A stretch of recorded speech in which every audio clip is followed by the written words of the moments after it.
Bípedes, estamos aqui novamente. Já passamos pelo movimento uniforme, movimento uniformemente variado. Agora nós vamos estudar os vetores. Nós vamos analisar uma entidade matemática chamada vetor. Beleza? Então, para a gente entender o que são os vetores, a gente tem que primeiro compreender o porquê que eles existem. Então, vamos lá. A existência do vetor é diretamente ligada ao que a gente chama de grandezas escalares e grandezas vetoriais. Primeiro, a gente tem que entender o que é uma grandeza física. Grandeza é tudo que a gente mede. Então, tudo que pode ser medido, nós chamamos de grandeza. Então velocidade é uma grandeza, massa é uma grandeza, comprimento é uma grandeza, força é uma grandeza. Sim, tudo isso é uma grandeza. Temperatura é uma grandeza? É, sim. Amor é uma grandeza, paixão? Não. Amor e paixão a gente não consegue medir.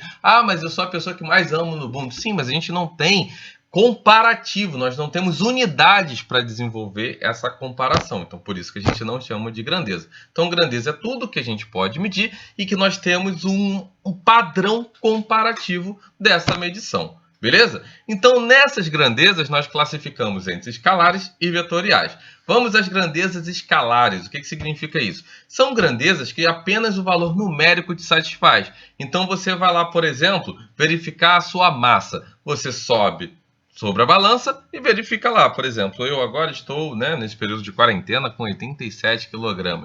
Caramba, eu preciso de mais alguma informação a não ser desenvolver uma dieta aí para não extrapolar a minha massa?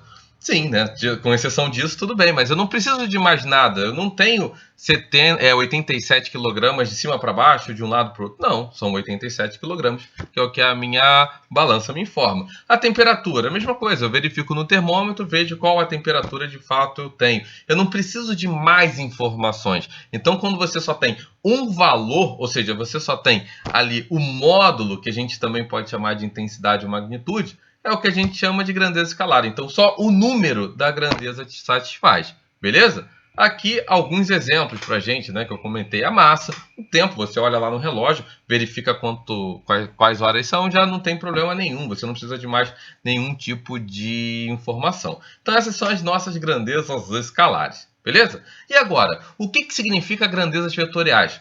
Cara, as vetoriais são aquelas que você precisa de mais informações. Como assim? Por exemplo, eu quero aplicar uma força sobre o meu computador. Quantas maneiras eu posso aplicar uma determinada força mediana? Ou seja, já estou dando uma noção de intensidade quando eu falo mediana. Mas quantas maneiras diferentes eu tenho? Eu tenho N maneiras. Eu posso empurrar o computador, puxar, eu posso bater de um lado, bater do outro, posso subir, descer, enfim, eu tenho uma infinidade de possibilidades. Para que a gente consiga descrever claramente a grandeza que nós estamos falando, aí nós vamos recorrer ao que a gente chama de uma grandeza vetorial. Por quê? Porque ela não vai te dar uma informação como a escalar, ela vai te dar 3 informações. Ela te dá a sua intensidade, ou seja, quão intenso foi a sua medida, a sua análise da sua grandeza, vai te dar a direção e o sentido. Então, ela te dá 3 informações. É o que a gente vai ver agora. O que é direção e sentido? Calma, relaxa que nós vamos ver a partir de agora. Então, tipos de exemplos dessa grandeza. A força, como eu havia comentado anteriormente. A aceleração. Léo, mas você não falou isso lá na cinemática? A gente analisou o movimento uniformemente variado, falou nada disso. Mas sabe por quê? Não sei se vocês lembram.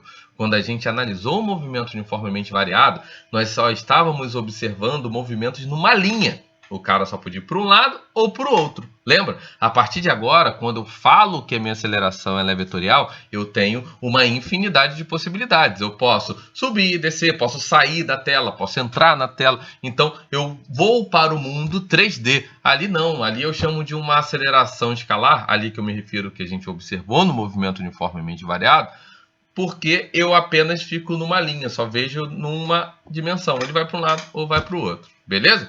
Então, velocidade também, campo elétrico, campo magnético e por aí vai. Nós temos uma infinidade de grandezas vetoriais. Aqui alguns exemplos. Então, a força. Como que eu analiso essa força? Ela vale 20 newtons. Newton é uma unidade de força que vocês verão nos próximos capítulos.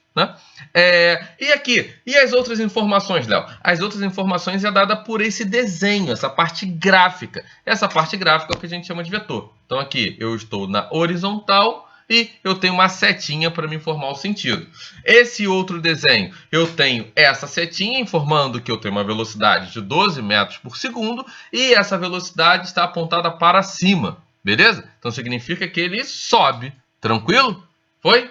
Show? Pois bem, agora que a gente analisou que a gente tem as grandezas vetoriais, com essas três informações, nós vamos ter para todas as grandezas vetoriais esse cara chamado vetor. Então, toda grandeza vetorial, ela é, na verdade, representada por um vetor. Então, vamos observar o vetor. Então, o vetor é literalmente esse desenho. É um segmento da reta com uma setinha. Aí, caraca, como é que pode? Esse cara daí tem as três informações? Tem. O tamanho desse segmento de reta é o que eu chamo de módulo, ou seja, intensidade. Quão intenso é. Quanto maior o tamanho desse segmento de reta, mais intensa, de fato, é a sua grandeza. A posição do segmento de reta é o que eu chamo de direção. E o sentido é a setinha. Beleza? Léo, então qual é a diferença entre direção e sentido?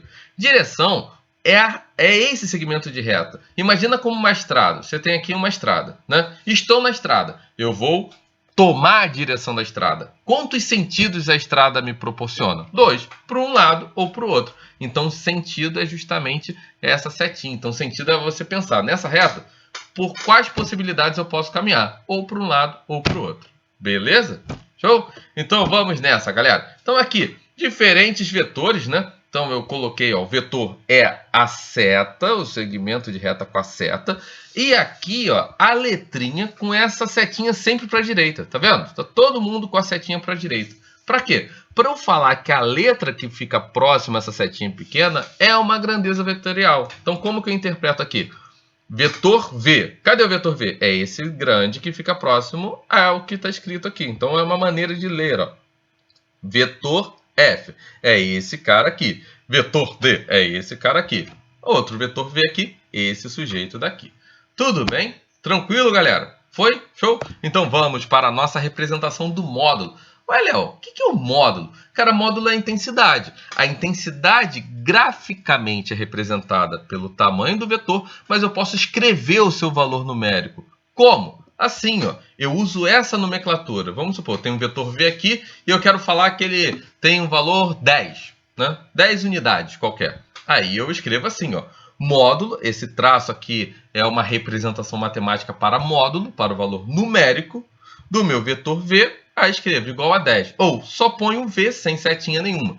Jamais posso colocar setinha com V e colocar igual a 10, que aí isso daí é uma inconsistência. Se eu escrevo assim, ó, setinha e V, necessariamente eu tenho que ter o desenho desse vetor, ou seja, eu tenho que ter a parte gráfica.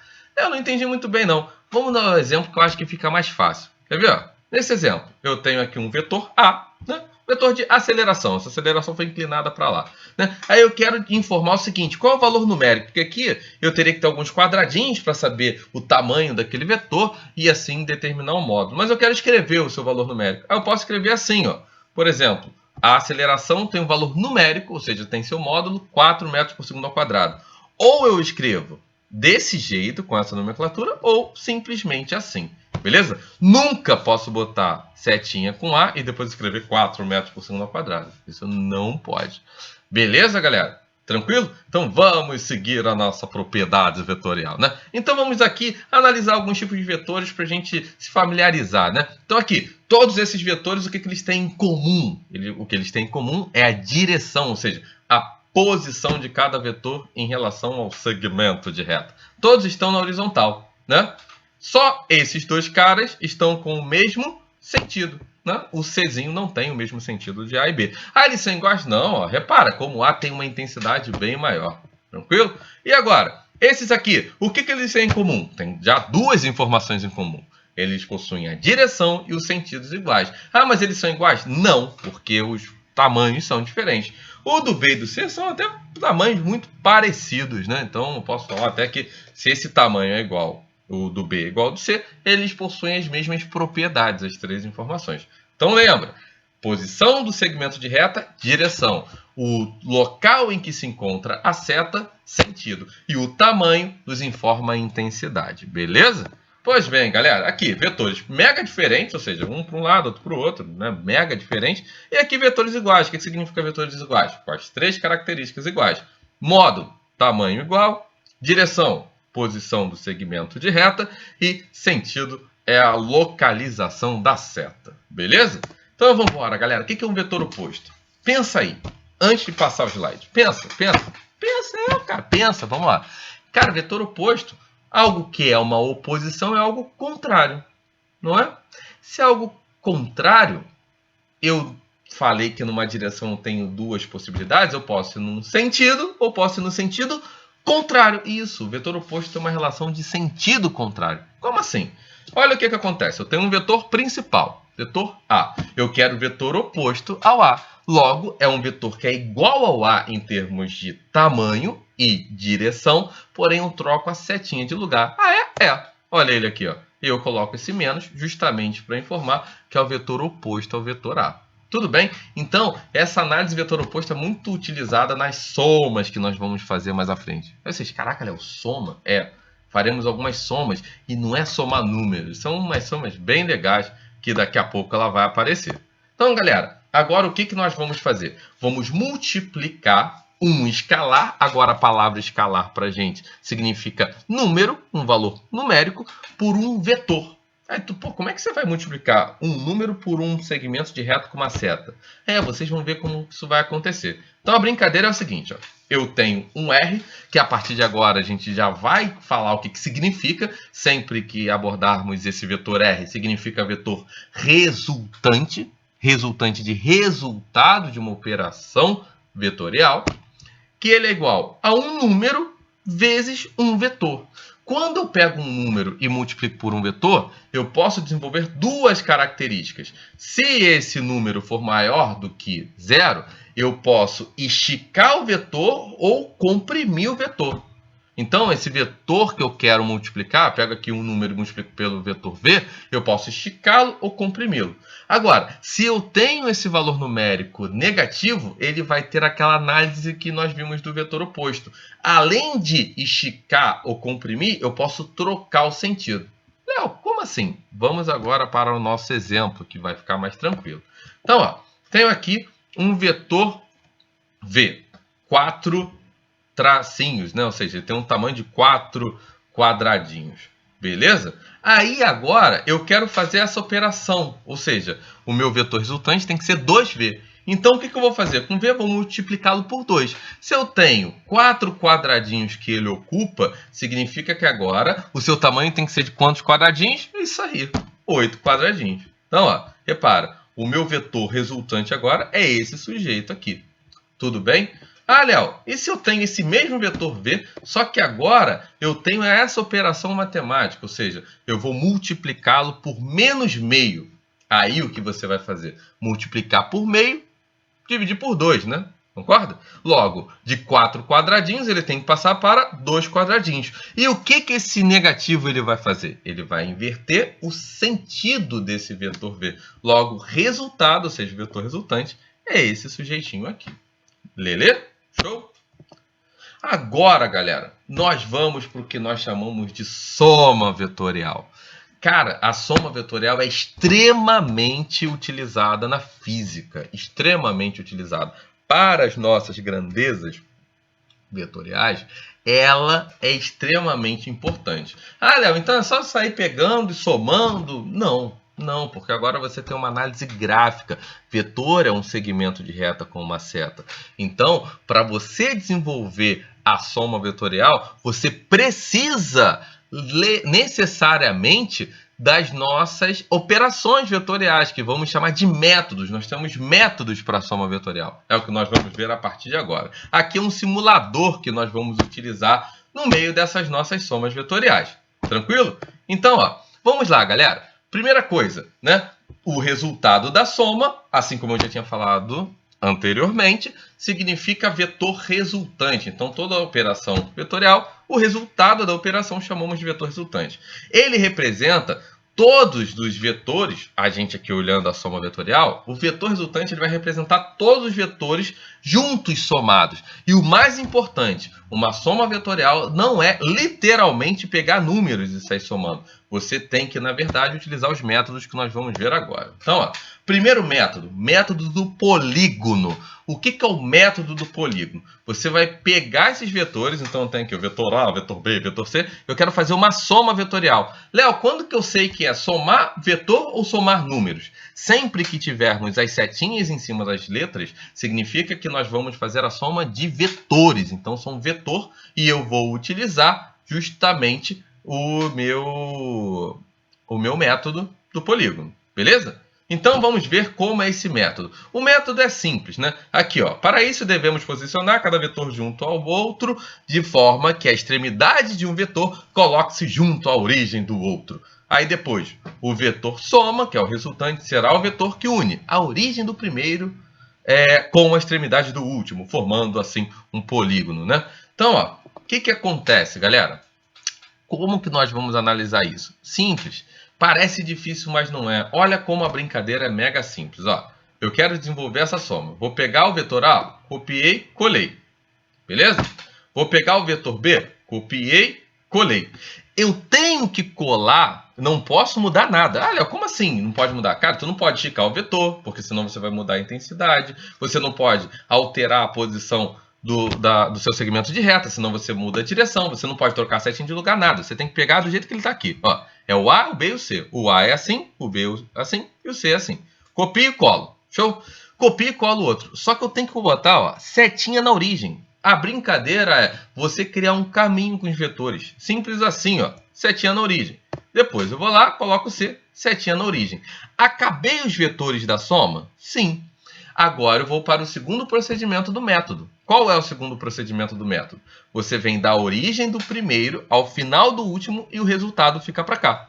Olha que bonito. Então o resultado é dessa forma. Beleza? Imagina aqui, ó, que cada vetor desse seja pessoas puxando um caixote. Alguém puxa muito forte para baixo, alguém puxa muito forte para a direita e um pouquinho inclinado para cima. Significa que o cara vai para a esquerda e vai para a esquerda e para cima? Não, ó, puxaram muito forte para baixo e muito forte para a direita. Então isso vai caracterizar na soma. Então, ó, juntando todo mundo, seria como uma pessoa apenas puxasse nessa direção e no sentido para baixo.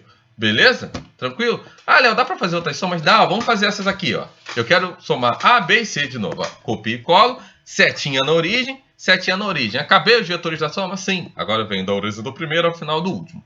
Beleza? Ah, Léo, e se mudar a ordem? Cara, se mudar a ordem não muda nada. Então, ó, mudando a ordem. B, depois C, depois A. Sempre com setinha na origem. Repara que o vetor resultante tem o mesmo tamanho e o mesmo sentido do anterior. Ó, olha o anterior. Aqui, olha esse. A mesma direção e o mesmo sentido. Ah, Léo, o que é um vetor nulo? Cara, o vetor nulo é quando você vai fazendo essa história de setinha na origem, e você retorna para o mesmo lugar, para o ponto de partida. Como assim? Olha só, peguei o vetor A. Agora eu vou copiar e colar o vetor B. Ó. Copiei e colei. E agora eu copio e colo o vetor C, com aquela história de setinha na origem. Ó. Setinha na origem. Eu retorno à mesma posição. Beleza? Então, se eu volto à mesma posição, dá para traçar da origem do primeiro ao final do último? Não, porque eu cheguei ao mesmo lugar. Tranquilo? Então, para isso, eu coloquei aqui uma questão. Essa questão é da nossa página 111, do nosso número 2, né, do nosso livro didático do Tópicos de Física. Então, olha só. Na figura, temos 3 vetores coplanares, ou seja, no mesmo plano. Estão no plano aqui, ó, da nossa tela, formando uma linha poligonal fechada. A respeito, vale a relação. Se liga, se eu saio aqui, copio e colo, repara, tá todo mundo fechando um ciclo. Dá para sair da origem, por exemplo, daqui ao final do último? Não, não tem como.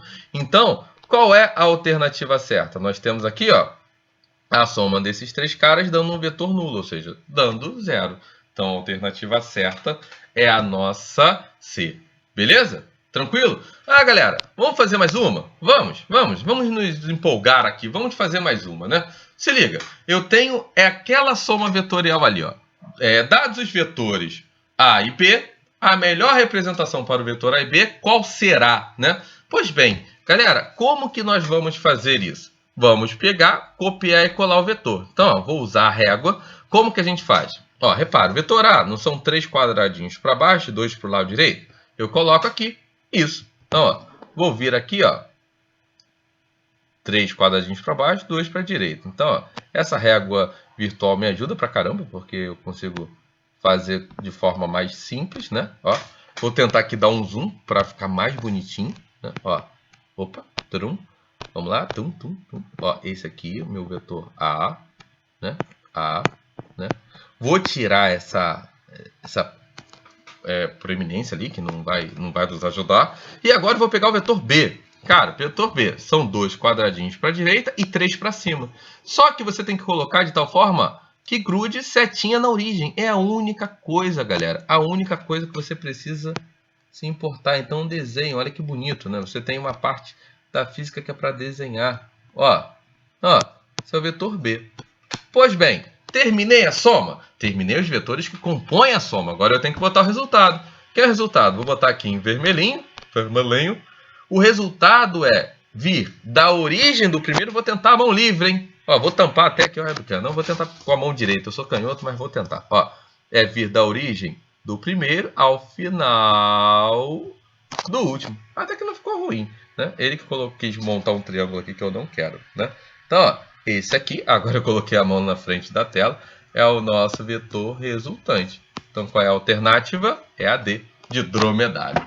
Beleza? Ah, Léo, você botou lá um simulador, você não falou nada do simulador? Que absurdo, né? Que absurdo. Aqui foi quando eu coloquei o QR Code para vocês. Eu vou ao simulador, né? Esse simuladorzinho. Olha como ele é bem legal, cara. Você vai aqui, ó, acrescentando vetores. Então, ó, vou botar 3 vetorezinhos aqui, ó. 3 vetores. Aí, o que que você faz, né? Ele vai te dar o resultado, né? Então, ó, vou aqui colocar o valor numérico. Repara que ele botou o módulo do vetor A, módulo do vetor B. Aqui, o resultado, né? Aí, olha que coisa legal. Eu posso sair mexendo nos caras, né?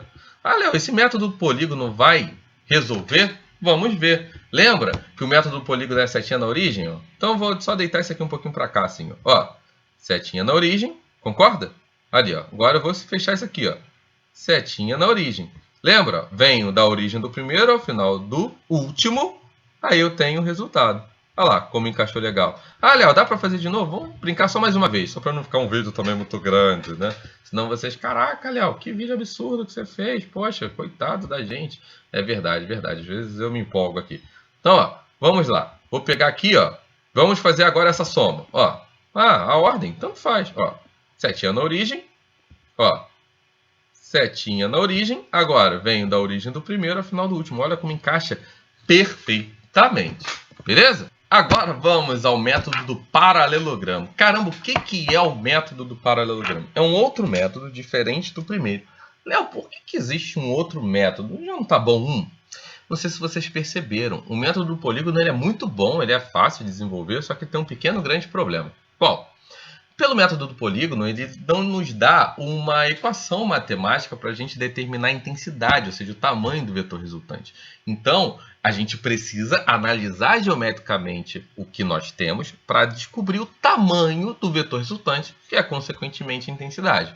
Já o método do paralelogramo, não. Ele já tem, por si só, uma informação da nossa intensidade, do nosso valor numérico, né? Então, ele tem essa vantagem. Você determina tanto o vetor com as suas 3 características, quanto consegue determinar o valor numérico que esses vetores possuem. Beleza? Então, o método do paralelogramo, ele tem essa vantagem. Agora, tem desvantagem? Tem. Você só consegue usar 2 vetores. Ah, é? É.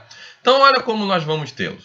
Nós temos aqui 2 vetores. A gente gruda os vetores um na origem do outro, né? Aí, assim, a gente cria um paralelogramo. Caraca, o que é um paralelogramo? O paralelogramo é quando você tem 2 lados paralelos. Então, ó, um ladinho tem que ser paralelo ao outro. Então, com esses caras, eu penso num lado paralelo desse lado e depois eu vou criar um lado paralelo para esse outro vetor. Então, ó, paralelo a esse. Agora eu crio nessa ponta um outro lado paralelo.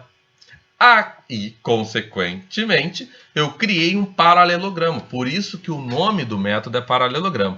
Ah, Léo, e agora? Como que a gente faz? Cara, para a gente determinar o vetor resultante é simples. Você vem aqui, ó, da junção dos dois e vai até o final. Ó, aqui é o que eu chamo de um vetor resultante. Beleza? Então, ó, só voltando rapidinho. Vou lá, grudei os dois vetores, crio uma imagem de um paralelogramo, pego retinhas paralelas. Na junção dessas retinhas eu tenho o meu vetor resultante. Tranquilo? Olha, essa história aí do cálculo, vamos ver isso agora. Vamos ver agora. Então, ó, o nosso paralelogramo usa a lei dos cossenos. Então, aquela imagem que a gente tinha anteriormente, se a gente sabe o ângulo entre os vetores, nós podemos obter o valor numérico do nosso vetor resultante, ou seja, podemos determinar o módulo por meio das leis dos cossenos, né? A gente tem aqui, é muito similar ao nosso teorema de Pitágoras, porém com esse termo, né? 2 vezes os vetores envolvidos e o cosseno entre eles. Beleza? Tranquilo?